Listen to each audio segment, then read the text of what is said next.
Hello everybody! In today's video we're going to be talking about that weird time that Texas was independent for some reason.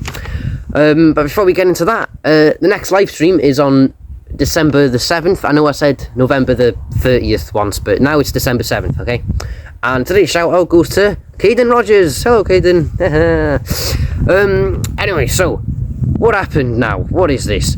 So in 1821, Mexico gained independence from Spain, and they inherit their really crap, corrupt rules, and they have a big problem, the corrupt rules, and also the Northern Territories are very sparsely populated with the Indians or Native Americans still fighting them, and America claims all of this over here to be American land. Manifest Destiny, Eric. So the Mexico City, the government, they realised, crap, we need some people up in the Northern Territory ASAP. So what they do is they start selling the land dirt cheap and encouraging American settlers to come over, because America is closer to Texas than Mexico City to Texas. And the Americans love it because it's basically free land, and they come over and they start completely outnumbering the Mexicans in Texas. But that's okay, because for now they're integrating into the culture and learning Spanish and practicing Catholicism. So Mexico City is flipping fine with this, who cares? But then you see the slave states, the southern states in America, they're having a bit of a fight with the northern states about why we should have slaves and why we shouldn't.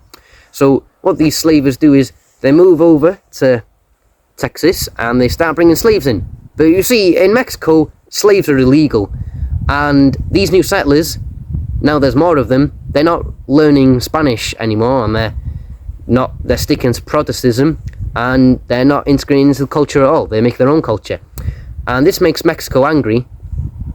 So what they do is they shut off the borders. They build a wall, a big beautiful wall, and it's gonna keep the Americans out, and they're gonna make the Americans pay for it. They didn't build a wall, they just shut the border down. So not only does Mexico City now have this problem of these Americans coming in and not integrating, the Mexicans in Texas start trading with the Americans because they have better roads and they can get there easier than going to Mexico City, and they don't have to bribe officials, and they have the port of New Orleans, a big boy port that can go to international market, and they can sell it for better prices there. So Mexico then bans selling cows and hides to other countries like America. This makes Mexico City really angry, and they're quite annoyed with this. But they can't do anything because they can't control the northern states. They haven't controlled them ever, really, because there was a law that they passed where only wealthy people could run for office and only wealthy people could be the mayor and things.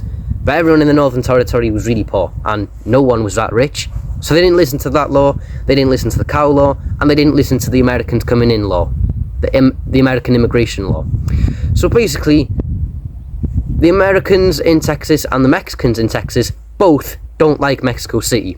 So when Mexico City gets this new guy in charge, Santa Anna, what's Santa Claus doing down there?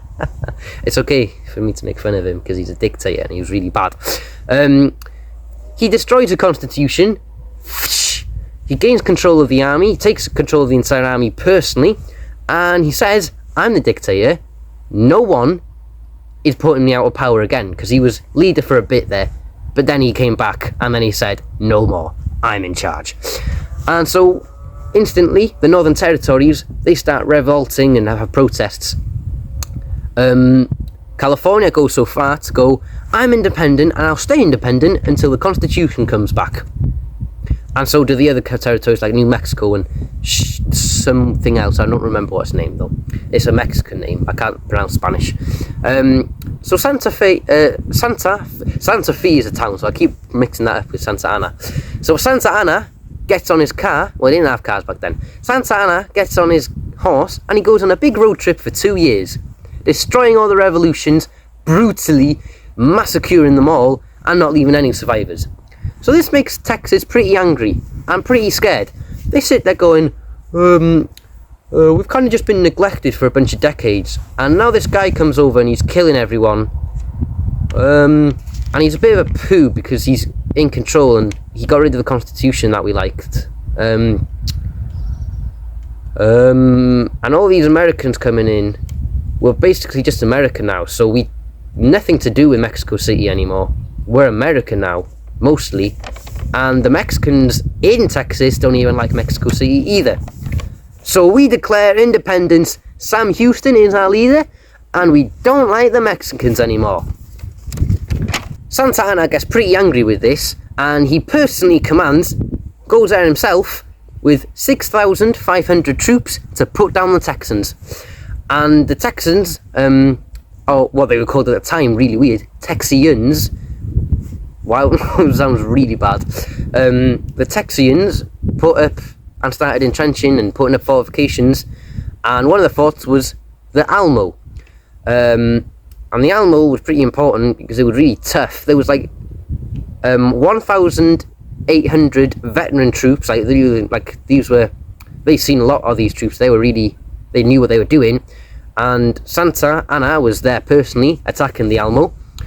And there was about 200 troops there, and only 12 Mexicans, because that's how many Americans were there. Like, the Mexican population were completely outnumbered, but they still helped the Americans, and the Americans still helped them, because they had the same goal, kicking out the Mexicans. Eventually they get into the fort, and they break in, and they destroy and kill all the defenders there, and leave nearly no survivors. And then Santa Anna, he's pretty good. He's done some other things, like put down other rebellions and fought in other rebellions. So he's thought to himself again, I did it, I destroyed them, I killed them all, now they're all scared of me. Is the opposite of what happened, because the Texans then rally even harder against him because how brutal he is. And before they realised, oh yeah, he's kind of killing all these people in New Mexico and California, yeah, that's pretty bad. But still, they don't get enough troops, and they keep retreating for ages, and Santa Anna keeps pushing them. But then, they sneak attack him. Sneak attack! They ambush Santa Anna. And then this battle only lasted 18 minutes, that's how small it was. And there was a little rout in the Mexicans. They all started running away a little bit. And then it turned into a full retreat, and they all started booking it and get out. And while this was happening, they were chanting, "Remember the Alamo!" And the Texans were completely destroying them. And the Texans only lost 11 soldiers, and the Mexicans lost 650 soldiers. And then they found Santa Anna himself hiding in a bush, like, "Oh, I'm sorry." So then they take him prisoner. They wanted to execute him, but they knew it was probably a smarter move to just take him prisoner. And they made him sign all these documents of, "Santa Anna, Santa Claus will kill you if you don't sign this." So then he signs it, and he says, yeah, fine, Texas is independent. But Santa Claus still doesn't recognize them as an independent country. He still says it's Mexican, but in like every way it's independent. So the Mexicans, the northern Mexicans, and the Americans in Texas both celebrate, and they all lived happily ever after. Only joking, the misinformation during this Texan War of Independence was pretty big, with American newspapers yapping about it was the Americans fighting off the Mexicans, but it was Mexicans and Americans fighting off the Mexicans, which was really cool, and they worked together. And then all these new Americans, there were way more coming in, flooding in way even more than before. They all started hating the Mexicans there, just for being different, really, and because they were racist back then. And they start bringing in these slave owners, and they make Texas a slave state, but it's not an American. And in 1855, the first lynching of Mexicans starts, which is pretty rubbish because they kind of got betrayed by the Americans in the end. And over the years, the Mexicans got kicked off their land, and there was 13 million acres used to belong to hundreds of different farmers, and they'd all live happily and they'd all help each other. But eventually, these 13 million acres owned by 13 men, which is a ridiculous amount. And they were all big plantation owners who had slaves, because slavery was allowed in then after that, because the Texan Constitution was basically the American Constitution but with slaves, and that's it really. It was just a rip-off of the American one.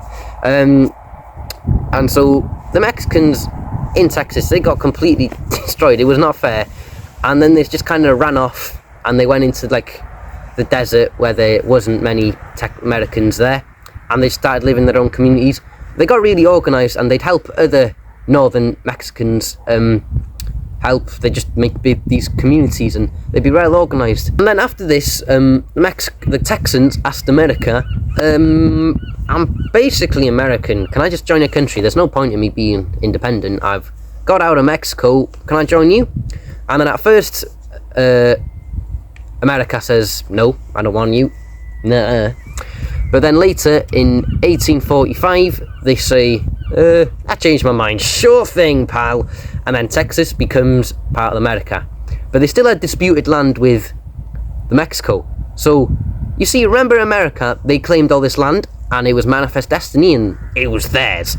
So what they do is they offer Mexico money, that sum of money, I don't remember what it was, and Mexico says, no, that's ridiculous. And so what America does is, okay, put troops on the disputed land, and then they put troops there to annoy Mexico, to get them into a war, and then Mexico go, and then the Mexican troops attack the American troops, and then America goes, yeah, this is war, you caused this big war now, look what you did, attacking my troops for no reason. And then obviously the Americans win, because again, Mexico was backwater country, really corrupt, really bad, and they didn't have much control of the northern territories, which where America was attacking. So America destroyed them, and then they basically told Mexico, yeah, I'm gonna buy them for a lower price now, and Mexico just went, fine. And after that, really, it was it. Then Texas just kind of became part of America, and then it didn't become part of America, and then it became part of America again. But that's not because it became independent, that's because they joined the CSA. Anyway, that's the end of the video now, because that's Texas. It had a really short 10-year independence. It was quite cool. I do like the Mexican Empire. It was a cool empire. Oh, the early days of Mexico was really cool. I like it a lot. Anyway, if you enjoyed this video, give it a like and give it a subscribe, because for every 10 subscribers is 1 onion eaten. This Thursday, I will be eating in one go all the onions that I've accumulated over these past weeks, and the thing still goes to Christmas, so I will eat another batch of them, I hope. Anyway, yeah, bye bye now, nighty night. Woo! Oh, my head, ah, flip.